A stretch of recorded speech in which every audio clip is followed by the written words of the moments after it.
En la época en que Israel estaba bajo el yugo de los madianitas, los días eran oscuros y llenos de desesperanza. La tierra, que una vez fue fértil, ahora parecía un desierto saqueado por los enemigos. Los madianitas, como langostas, arrasaban todo a su paso. Quemaban las cosechas, robaban el ganado y dejaban a la gente sin lo esencial para sobrevivir. El pueblo de Israel se refugiaba en cuevas y hendiduras de las montañas, temblando de miedo e impotencia. Entre estas montañas y tierras desoladas vivía la familia de Gedeón. Él era el hijo menor de Joás, de la tribu de Manasés. Su hogar en Ofra era humilde y poco llamativo, oculto a la sombra de los viñedos. Gedeón no era un guerrero, sino un sencillo agricultor que desde el amanecer luchaba no por la libertad, sino por la mera supervivencia. Apenas se distinguía entre sus compatriotas, pero en su interior brillaba una pequeña chispa de esperanza tímida. Un día, bajo el cielo despejado, Gedeón estaba en el lagar, pero en lugar de prensar uvas, golpeaba con cuidado el trigo, ocultándose de los ojos enemigos. El sudor corría por su frente mientras sus manos trabajaban sin descanso. Cada sonido, el crujido de una rama, el susurro de las hojas, lo hacía estremecer y mirar a su alrededor, pues cualquier movimiento podía significar la llegada del enemigo. Gedeón no era un hombre que esperara milagros. Sus pensamientos se centraban en cómo salvar al menos una parte de la cosecha para su familia. Sin embargo, en lo más profundo de su corazón, guardaba preguntas que lo habían atormentado desde su juventud. ¿Por qué Dios nos ha abandonado? ¿Dónde está aquel que sacó a nuestros antepasados de Egipto? De repente, en ese día aparentemente común, su vida cambió para siempre. Cerca de un árbol, iluminado por los rayos del sol, apareció un extraño. A simple vista, parecía un hombre común, pero sus ojos, profundos y penetrantes, irradiaban fuerza y confianza. «El Señor está contigo, valiente guerrero», resonó la voz del extraño. Gedeón se quedó inmóvil. No estaba preparado para un saludo así. Sus ojos recorrieron rápidamente la figura del desconocido. No se parecía a un viajero cualquiera. Sin embargo, en lugar de orgullo o alegría, Gedeón sintió dudas. Si el Señor está con nosotros, ¿por qué nos sucede todo esto? Respondió con amargura. ¿Dónde están los milagros de los que nos hablaron nuestros padres? El extraño se acercó más, y su voz, firme y serena, pareció penetrar en el corazón de Gedeón. Ve con la fuerza que tienes y salva a Israel de los madianitas. ¿No soy yo quien te envía? Estas palabras sonaban como un desafío imposible de ignorar. Gedeón desvió la mirada, incapaz de soportar la intensidad del momento. «Mi señor, ¿cómo podré salvar a Israel?», murmuró. «Mi familia es la más insignificante de Manasés, y yo soy el menor en la casa de mi padre. Yo estaré contigo», respondió el extraño con calma. «Derrotarás a los madianitas como si fueran un solo hombre». Esta vez, las palabras llegaron más profundo, despertando algo olvidado dentro de Gedeón. Sin embargo, la duda aún lo acompañaba. ¿Quién era él para desafiar a toda una nación? «Dame una señal de que eres tú quien habla conmigo», pidió. El extraño asintió. Gedeón corrió a su casa, preparó un cabrito y horneó panés sin levadura. Regresó al lugar de encuentro, colocó la ofrenda sobre una roca y observó al extraño. El hombre levantó su bastón, tocó la ofrenda, y de la roca brotó fuego que consumió todo al instante. Gedeón retrocedió. Su corazón latía con fuerza mientras veía cómo el extraño desaparecía tan repentinamente como había llegado. Ahora lo sabía, era el ángel del Señor. Pero con este conocimiento llegó un temor reverente. Gedeón cayó de rodillas, sintiendo su pequeñez ante Dios. Sin embargo, desde lo más profundo de su ser surgió una tranquila seguridad. Había sido elegido para una gran misión. Gedeón se levantó, Ahora sabía que su vida sencilla había terminado. Gedeón estaba sentado junto a su casa, sumido en sus pensamientos. La quietud de la noche solo era interrumpida por el ocasional crujido de insectos entre la hierba. En su corazón luchaban el temor y la incertidumbre. Lo que había vivido durante el día había transformado su existencia. El ángel del Señor, el fuego que brotó de la roca, las palabras sobre salvar a Israel. ¿Cómo podía un hombre común, insignificante, llevar a cabo una misión tan grande? De repente, en medio del silencio, una voz resonó. Era familiar, pero al mismo tiempo sorprendente. No provenía del exterior, sino de lo más profundo de Gedeón. Levántate, hombre valiente. Tu primera tarea es destruir los ídolos en la casa de tu padre. Gedeón se sobresaltó. De inmediato entendió a qué se refería. En el patio de su hogar estaba el altar de Baal, erigido por su padre, junto al poste sagrado de Asera.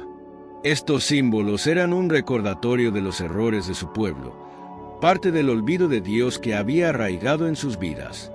Derriba el altar de Baal, corta el poste de Asera y construye un altar al Señor. Continuó la voz. Las palabras eran claras, pero cumplirlas parecía una tarea inmensa. Gedeón sabía que este acto desataría la ira de los aldeanos. Para ellos, estos ídolos no eran solo parte de su rutina, sino también objetos de veneración. Destruirlos sería un riesgo no solo para él, sino también para su familia. Sin embargo, algo dentro de Gedeón comenzó a encenderse. Una chispa de valor brotó en su interior. Sabía que no podía desobedecer. Bajo el manto de la oscuridad, asegurándose de no ser visto, Gedeón reunió a 10 siervos. Él no podía cumplir esta orden solo. Les explicó su plan, y aunque vio dudas en sus ojos, ninguno se negó. Sabían que su amo estaba poniendo en juego mucho más que ellos. Empezaremos ahora. Por la noche hay menos probabilidades de que nos descubran, dijo Gedeón, con una voz más firme de lo que esperaba. Cuando llegaron al altar de Baal, Gedeón se detuvo por un momento. Su corazón latía con fuerza, como nunca antes. Miró el imponente monumento de piedra, envuelto en las sombras de la noche, y sintió que el miedo trataba de apoderarse de él. «Señor, dame fuerzas», susurró. Fue el primero en levantar el hacha y dirigirse hacia el poste de Asera. Los demás lo siguieron. Los golpes pesados resonaban en la oscuridad, sus ecos propagándose por toda la aldea. El ídolo era robusto, como si se resistiera a su destrucción, pero los hombres no se detuvieron. Finalmente, el poste cayó con un estruendo. Gedeón señaló el altar. «Desmantelen estas piedras, y con ellas construiremos un altar al Señor».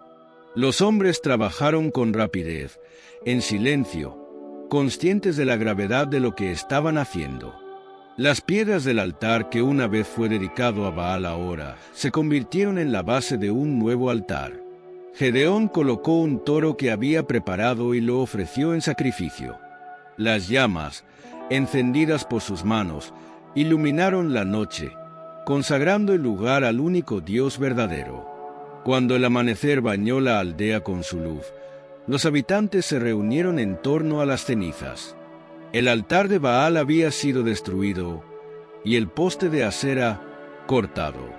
Las voces de indignación y furia se alzaron rápidamente. ¿Quién se atrevió a hacer esto?, gritaron algunos. Los rumores pronto se esparcieron, y todas las miradas se dirigieron a la casa de Joás. Alguien había hablado, revelando que Gedeón era el responsable de este acto de sacrilegio. Una multitud enardecida se reunió frente a la casa, exigiendo justicia. «Entréganos a tu hijo», clamaron. «Debe morir por esto». Joás salió al encuentro del grupo. A pesar de su edad, se mantuvo firme, como si una fuerza desconocida lo hubiera llenado de valor. «Si Baal es un dios, que se defienda por sí mismo», dijo en voz alta. «Que castigue a quien destruyó su altar». La multitud enmudeció. Sus palabras los hicieron reflexionar. Si Baal era tan poderoso, ¿por qué permitió que destruyeran su altar?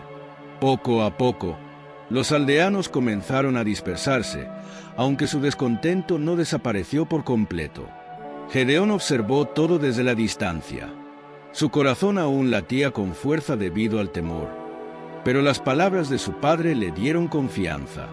Comprendió que había dado el primer paso, y ahora no había vuelta atrás. Ese día cambió todo. La gente comenzó a hablar de Gedeón, y su nombre se hizo conocido en toda la región. Algunos lo veían como una amenaza, otros como una esperanza. Pero Gedeón sabía que lo más difícil estaba aún por venir. Los rumores sobre la acción de Gedeón se extendieron rápidamente por toda la región, y pronto su nombre comenzó a escucharse en cada hogar. Para algunos, era un atrevido blasfemo que había desafiado a Baal. Para otros, un valiente defensor de la verdadera fe. Pero Gedeón mismo se sentía más vulnerable que nunca. Cada mañana despertaba con el pensamiento de cuán cerca estaba de convertirse en el blanco de la ira de sus vecinos. La noche en que derribó el altar fue solo el comienzo. A pesar de la protección de su padre, Gedeón sentía que la tensión seguía latente en el aire. Los habitantes del pueblo no olvidaron su acto, y muchos lo miraban con desconfianza. Para algunos, destruir algo que creían que los protegía del mal era imperdonable. Sin embargo, dentro de Gedeón crecía una nueva fuerza. Con más frecuencia recordaba las palabras del ángel: «Ve con esta fuerza que tienes». Estas palabras se convirtieron en su manifiesto silencioso, que lo sostenía incluso en los momentos más difíciles. Al caer la tarde, cuando el sol se ocultó tras el horizonte, Gedeón se sentó junto al nuevo altar que había erigido en honor al Señor. La quietud de la noche solo se rompía con el suave murmullo del viento. Oraba, pidiendo a Dios una señal de que sus acciones eran agradables a él. Y de repente, la voz familiar resonó nuevamente en su mente. «Gedeón, tu misión no ha terminado. El pueblo de Israel sigue bajo opresión. Yo te fortaleceré para que seas el salvador de tu nación». Estas palabras encendieron su corazón. Entendió que había llegado el momento de dar un nuevo paso. «Señor», dijo mientras miraba al cielo estrellado, «si realmente quieres que yo libere a Israel, dame otra señal». Gedeón decidió probar la voluntad de Dios. Tomó un pedazo de lana, un vellón que tenía en casa, y lo colocó en el suelo frente al altar. «Haz que por la mañana el rocío esté solo sobre el vellón, mientras que la tierra alrededor permanezca seca», pidió. «Entonces sabré que tú estás conmigo». La noche transcurrió inquieta. Gedeón se daba vueltas en su cama, reflexionando sobre su petición. ¿Y si no ocurría nada? ¿Y si todo esto era producto de su imaginación?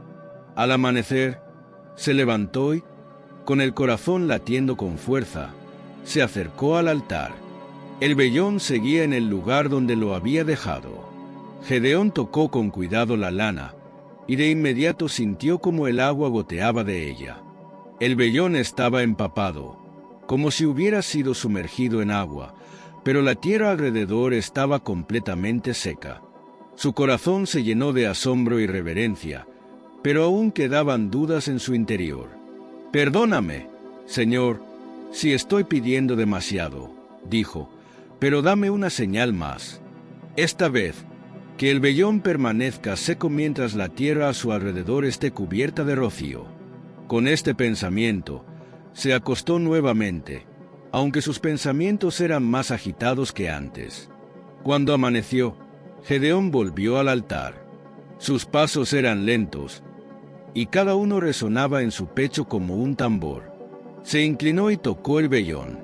Esta vez, estaba completamente seco, como si hubiera estado en el desierto, pero la tierra alrededor brillaba con las gotas de rocío. Gedeón cayó de rodillas. Ahora estaba claro. Dios realmente estaba con él, y su camino había sido marcado. Ese día, Gedeón sintió un cambio dentro de sí mismo. El temor seguía latente en lo más profundo de su ser, Pero ahora sabía que no estaba solo. Se levantó de sus rodillas, miró al altar y comprendió que su vida ya no le pertenecía. Gedeón comenzó a prepararse para lo que estaba por venir. Debía reunir a las personas, inspirarlas para la batalla y liderarlas contra un enemigo poderoso. Pero, sobre todo, debía enseñarles que su verdadera fuerza no estaba en el número de soldados o en las armas, sino en su fe en Dios. Sabía que no sería fácil. Muchos aún dudaban de él, pero Gedeón estaba listo. Tenía fe, y eso era suficiente para dar el primer paso. Gedeón, a pesar de la grandeza del ángel y las palabras que había escuchado, seguía sintiendo dudas en su interior. Era consciente de la inmensidad de la tarea que se le había encomendado. Liberar a Israel del yugo de los madianitas parecía imposible. Su corazón temblaba, pero ansiaba la certeza de que aquello realmente era la voluntad de Dios. Una noche, cuando el cielo ya estaba cubierto de estrellas, Gedeón se levantó frente al altar del Señor. Su voz, al principio tímida, se volvió más firme con cada palabra. «Señor, si realmente quieres que yo libere a Israel como has dicho», comenzó, «dame una señal para que pueda estar seguro de ello». Gedeón tomó un trozo de lana, un vellón denso que tenía en casa, y lo colocó en el suelo frente al altar. «Que esta noche sea testigo de tu voluntad, Señor. Si mañana por la mañana el rocío está solo en el vellón y la tierra a su alrededor permanece seca, sabré que tú estás conmigo». La noche fue inquieta para Gedeón. Sus pensamientos vagaban, y no podía cerrar los ojos. Temía que nada sucediera, o peor, que todo esto no fuera más que un producto de su imaginación. Cuando el amanecer comenzó a iluminar el horizonte, Gedeón se acercó lentamente al vellón. Se detuvo a unos pasos, sintiendo que su corazón latía como un tambor. Con un profundo suspiro, extendió la mano y tocó la lana. Estaba empapada, como si hubiera estado bajo una lluvia torrencial. Levantó el vellón y el agua comenzó a gotear, mientras la tierra alrededor permanecía completamente seca. Gedeón cayó de rodillas, lleno de asombro ante el poder de Dios. Sin embargo, en lo más profundo de su corazón, aún quedaba un rastro de duda. «Señor», oró nuevamente, «no te enojes conmigo por mi debilidad, pero permíteme pedirte otra señal.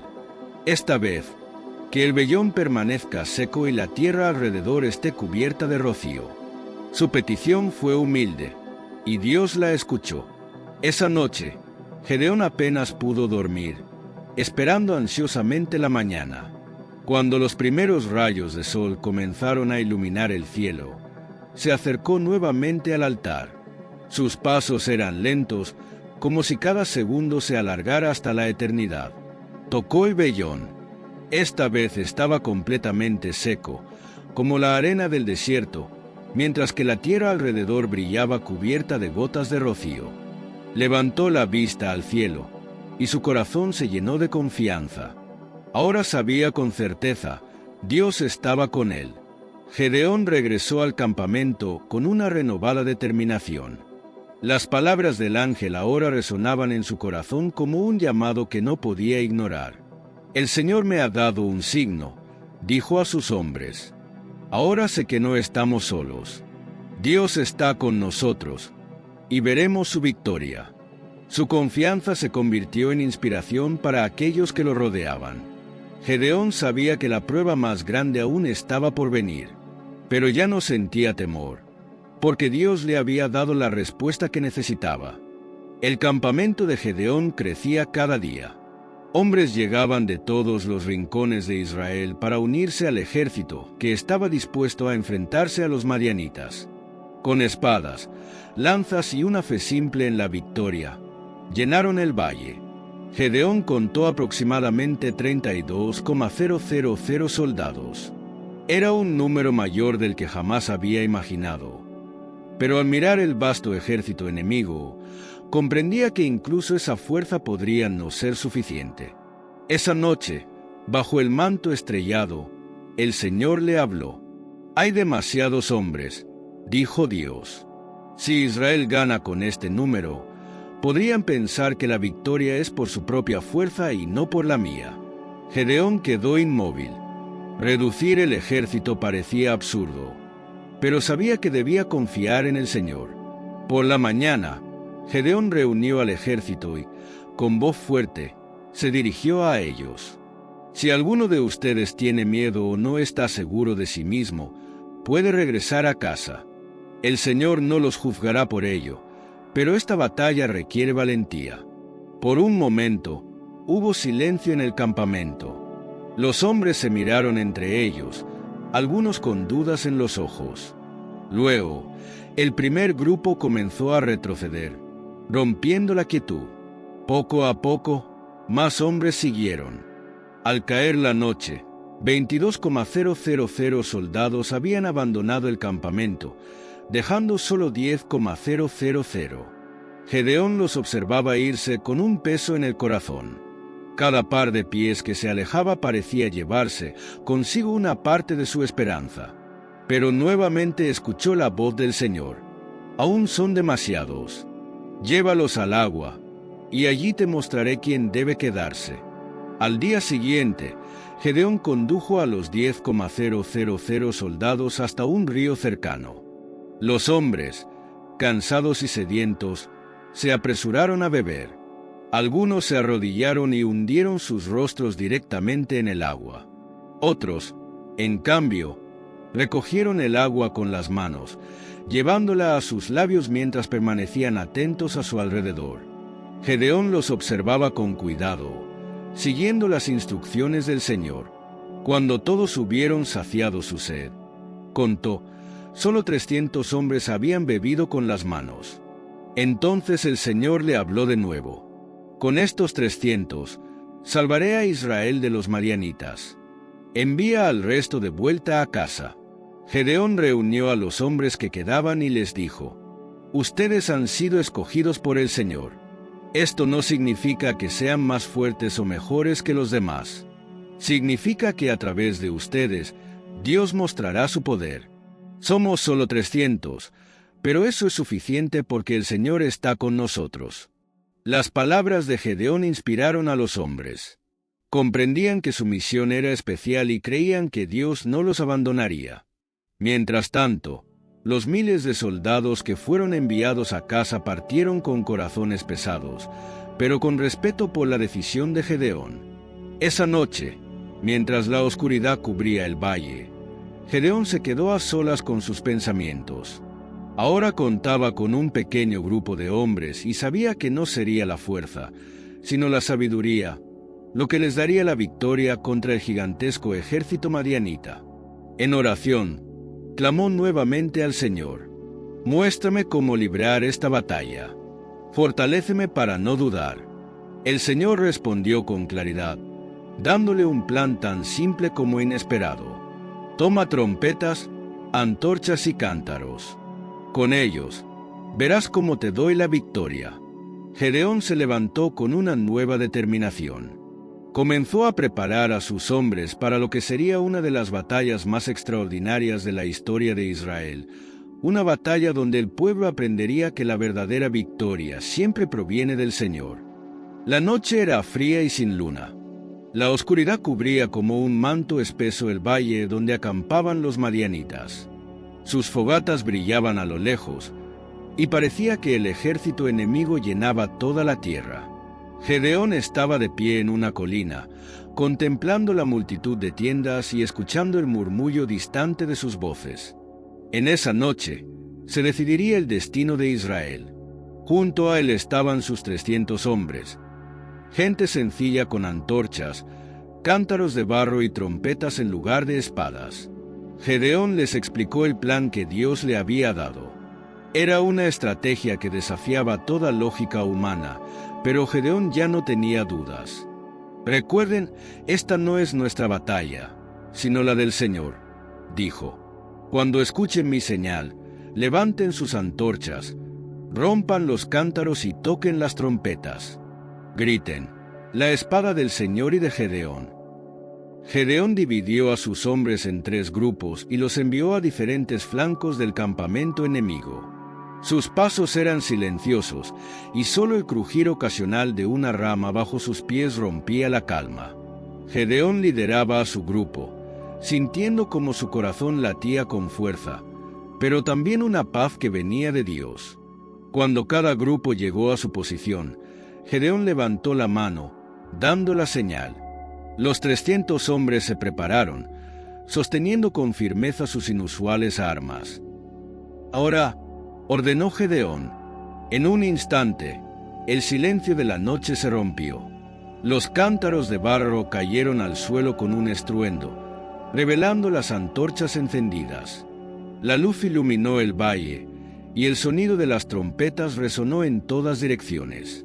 Gedeón y sus hombres gritaron al unísono: «La espada del Señor y de Gedeón». El ruido repentino fue como un trueno que desgarró la calma. Los madianitas, que dormían en sus tiendas, despertaron aterrados. A su alrededor veían luces y escuchaban gritos provenientes de todas partes, convencidos de que un ejército gigantesco los rodeaba. En el campamento comenzó el caos. En la oscuridad, los madianitas no distinguían entre amigo y enemigo, y en su confusión comenzaron a atacarse entre ellos. El estruendo, los gritos y el sonido de las trompetas solo aumentaban el desorden. Desde la colina, Gedeón observaba el espectáculo. Todo sucedía exactamente como Dios había prometido. Sus hombres no habían levantado ni una espada, pero el enemigo ya estaba derrotado. «Miren», dijo Gedeón a sus hombres, «el Señor está obrando». Los que no murieron en el caos comenzaron a huir, dejando atrás armas, provisiones e incluso a sus líderes. Los madianitas, que alguna vez parecieron una amenaza invencible, ahora huían como un rebaño desorientado. Con los primeros rayos del sol iluminando el valle, Gedeón supo que la batalla aún no había terminado.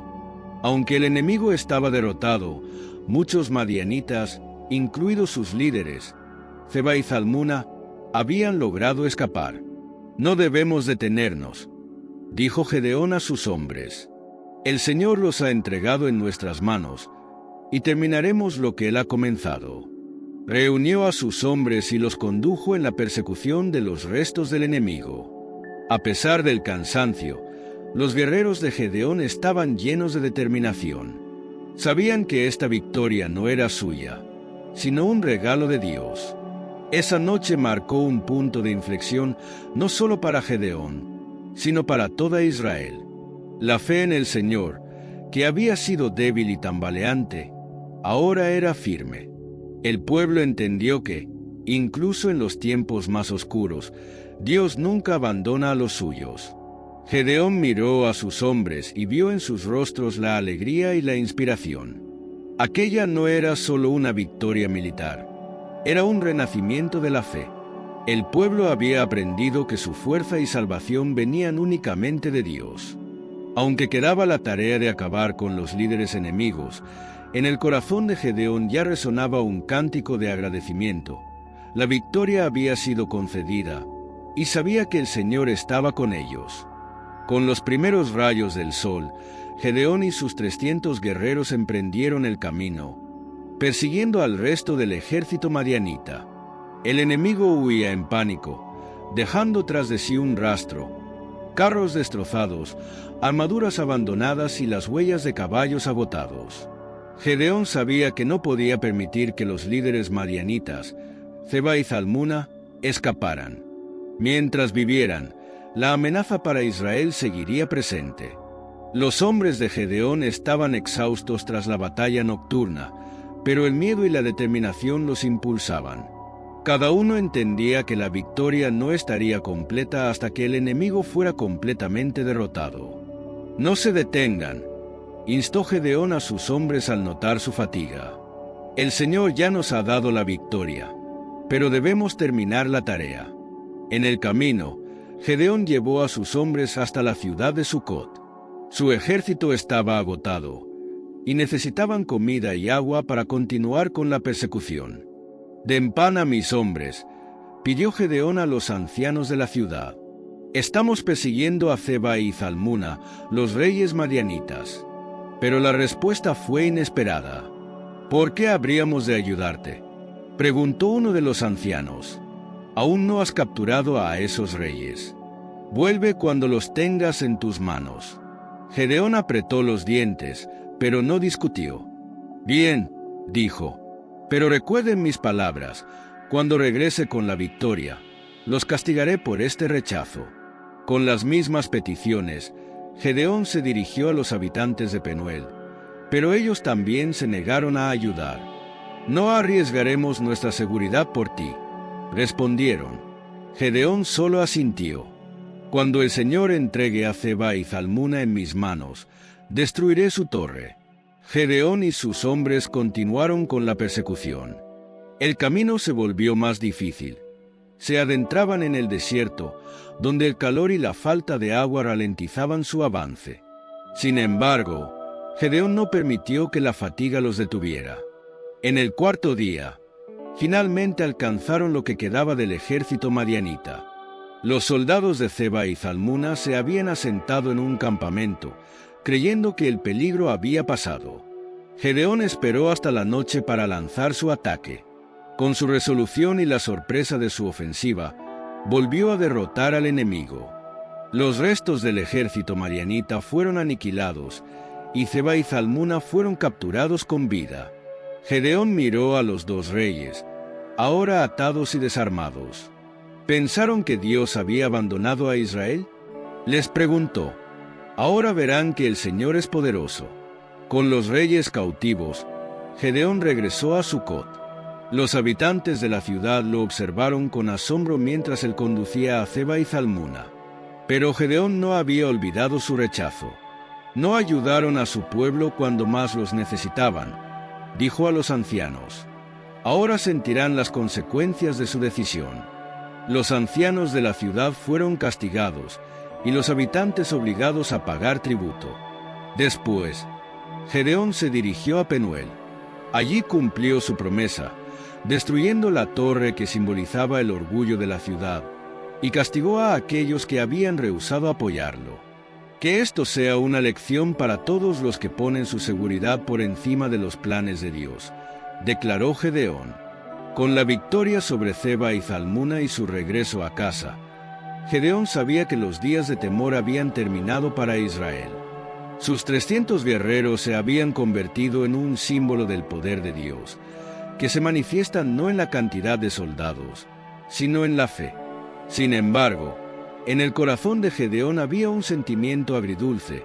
No todos en Israel estaban dispuestos a confiar plenamente en Dios. Entendía que el verdadero enemigo no siempre estaba fuera, sino dentro, en forma de incredulidad y división. Gedeón despidió a sus hombres, dándoles palabras de gratitud. Él mismo regresó a Ofra, donde fue recibido como un héroe. Pero Gedeón sabía que toda la gloria pertenecía no a él, sino al Señor. Por delante quedaban años de paz, pero Gedeón comprendía que la verdadera paz no dependía solo de una victoria en el campo de batalla, sino de la fidelidad a los caminos de Dios. Después del regreso de Gedeón, la paz reinó en Israel. El pueblo, al ver su libertad restaurada, se llenó de alegría y agradecimiento hacia Dios. Gedeón se convirtió en un símbolo de fe y valentía, y personas de todas partes del país venían a honrarlo. Sin embargo, junto con la paz llegaron nuevos desafíos. Un día, los ancianos de Israel se presentaron ante Gedeón y le dijeron: «Tú nos has librado de los madianitas. Has demostrado que Dios está contigo. Sé nuestro rey, y que tus hijos gobiernen después de ti». Estas palabras hicieron que Gedeón se detuviera. En su corazón sabía que esto no era lo que Dios quería. Levantó la mano para pedir silencio. «Yo no gobernaré sobre ustedes», respondió con firmeza, «ni mis hijos lo harán. El Señor es su rey». La multitud quedó en silencio, pero en sus ojos permanecía la incertidumbre. Querían a alguien visible como líder, a pesar de las palabras de Gedeón. Después de esto, Gedeón hizo una propuesta inesperada. Si realmente quieren mostrarme su agradecimiento, tráiganme un anillo de oro de su parte del botín. El pueblo, con entusiasmo, trajo su oro y lo colocó frente a él. Con el metal recolectado, Gedeón hizo un efod, un objeto sagrado que inicialmente tenía la intención de recordar la victoria que Dios les había dado sobre los madianitas. El efod fue colocado en Ofra, y la gente acudía para verlo. Gedeón esperaba que este símbolo fortaleciera su fe, recordándoles que el Señor los había liberado. Pero sus esperanzas pronto se desmoronaron. Con el tiempo, el efod dejó de ser solo un monumento y se convirtió en un objeto de adoración. La gente venía a venerarlo como si fuera un ídolo, olvidando que la verdadera fuerza venía de Dios, no de un artefacto de oro. Gedeón veía con dolor cómo su pueblo comenzaba a deslizarse nuevamente hacia la idolatría. Su corazón se llenaba de pesar, consciente de que había cometido un error. Señor, mi intención era que recordaran tu poder, oró. Pero en lugar de eso, les di una razón para apartarse nuevamente de ti. A pesar de este tropiezo, Israel disfrutó de años de paz durante la vida de Gedeón. Nadie se atrevía a amenazar a un pueblo que había sido liberado bajo el liderazgo de este humilde juez. Gedeón regresó a su hogar y vivió en Ofra, lejos de la política y las intrigas. Tuvo muchos hijos, y los años de tranquilidad le permitieron verlos crecer. Pero en su corazón, Gedeón albergaba un temor. ¿Qué sucedería cuando él ya no estuviera? Había visto lo rápido que el pueblo olvidaba al Señor y cómo el efod, que creó con buenas intenciones, se había convertido en una piedra de tropiezo. Antes de su muerte, Gedeón reunió a sus hijos y a las personas cercanas a él. Recuerden, les dijo, que no fui yo quien les dio la victoria. No fueron los artefactos ni el oro lo que salvó a Israel. Solo el Señor puede hacerlo. Manténganse fieles a Él. Estas palabras fueron pronunciadas con esperanza, pero incluso Gedeón sabía que sería difícil mantener al pueblo lejos de la idolatría. Tras la muerte de Gedeón, Israel volvió a un estado de incertidumbre. El pueblo buscaba líderes terrenales, olvidando que solo Dios debía gobernar sobre ellos. Mientras tanto, el efod en Ofra seguía atrayendo a aquellos que habían perdido de vista al verdadero Dios. Así, el error de Gedeón se convirtió en una nueva prueba para su pueblo. Su vida se transformó en un recordatorio de cuán fácil es que incluso las mejores intenciones conduzcan al error, si se pierde de vista el propósito verdadero: servir a Dios. Después de la muerte de Gedeón, tiempos oscuros volvieron a caer sobre Israel. El pueblo, que había olvidado a Dios, empezó a adorar ídolos. El efod de oro, creado por Gedeón con buenas intenciones, se convirtió en un símbolo de falsa fe para muchos. Los israelitas buscaban protección en dioses artificiales, olvidando la gran liberación que el Señor les había dado. Pero no solo el pueblo se desvió. Dentro de la familia de Gedeón creció una ambición que cambiaría el destino de Israel. Su hijo, Abimelec, no heredó la humildad ni la fe de su padre. En cambio, estaba lleno de deseos de poder. ¿Por qué no ser rey?, se preguntaba. Mi padre lo rechazó, pero yo puedo hacer lo que él no se atrevió. Abimelec sabía que para alcanzar su objetivo necesitaba apoyo. Se dirigió a Siquem, donde vivían sus parientes maternos.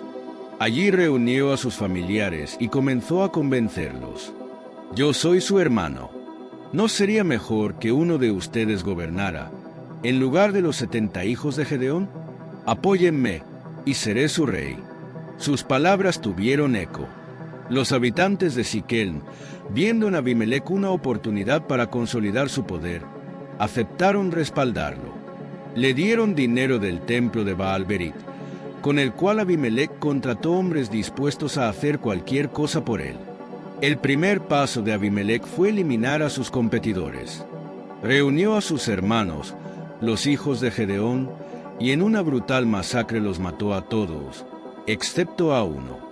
El más joven, Jotam, logró escapar escondiéndose en las montañas. Sin más obstáculos, los habitantes de Siquem proclamaron a Abimelec como rey. Pero Jotam, el único hermano sobreviviente, no podía permanecer en silencio. Desde la cima del monte Garizim, donde su voz podía ser escuchada, proclamó: «Escuchen, habitantes de Siquem, han hecho rey a quien derramó la sangre de sus propios hermanos. ¿Es esto justo?». Jotam relató una parábola sobre los árboles que buscaban un rey. El olivo, la higuera y la vid rechazaron el ofrecimiento, diciendo que no podían abandonar su propósito. Pero el espino aceptó, diciendo: «Si realmente quieren que sea su rey, busquen refugio bajo mi sombra. Pero si no, que salga fuego de mí y los consuma». Ustedes han elegido el espino, concluyó Jotam. Si han actuado con justicia hacia la casa de Gedeón, que todo les vaya bien. Pero si no, que el fuego devore a ustedes y a su rey. Tras estas palabras, Jotam huyó, temiendo la venganza de Abimelec. El reinado de Abimelec fue tan violento como su ascenso al poder. Su gobierno estuvo marcado por el derramamiento de sangre, las intrigas y la traición. Pronto, aquellos que lo habían apoyado comenzaron a ver su error, pero ya era demasiado tarde. Las tensiones entre Abimelec y los habitantes de Siquem crecieron. Los mismos que lo ayudaron a llegar al trono ahora se sentían traicionados. Surgieron conspiraciones en su contra, lo que solo aumentó la crueldad de Abimelec. Finalmente, la rebelión estalló abiertamente. Abimelec reunió a sus tropas y atacó Siquem. La ciudad fue destruida y sus habitantes castigados sin piedad. Las luchas continuaron, y en una de las batallas, Abimelec enfrentó su destino. Estaba asediando una ciudad fortificada cuando una mujer, desde lo alto de la muralla, dejó caer una piedra de molino. El proyectil golpeó la cabeza de Abimelec, dejándolo gravemente herido. Sabiendo que no sobreviviría, Abimelec dio una última orden a su escudero: «Mátame con tu espada, para que no se diga que una mujer me quitó la vida». El escudero obedeció, y así terminó la vida de Abimelec, tan sangrienta como su reinado. Tras la muerte de Abimelec, el caos reinó en Israel. El pueblo se dio cuenta del error que habían cometido al elegir como rey a un hombre guiado por la ambición y la codicia. La historia de Abimelec fue una advertencia. Cuando las personas se apartan de los caminos de Dios y eligen líderes basándose en motivos egoístas, el resultado es destrucción y sufrimiento. La casa de Gedeón, una vez gloriosa, quedó prácticamente destruida. Pero incluso en esta tragedia, Dios mostró su justicia, recordando a Israel que solo Él debía ser su rey.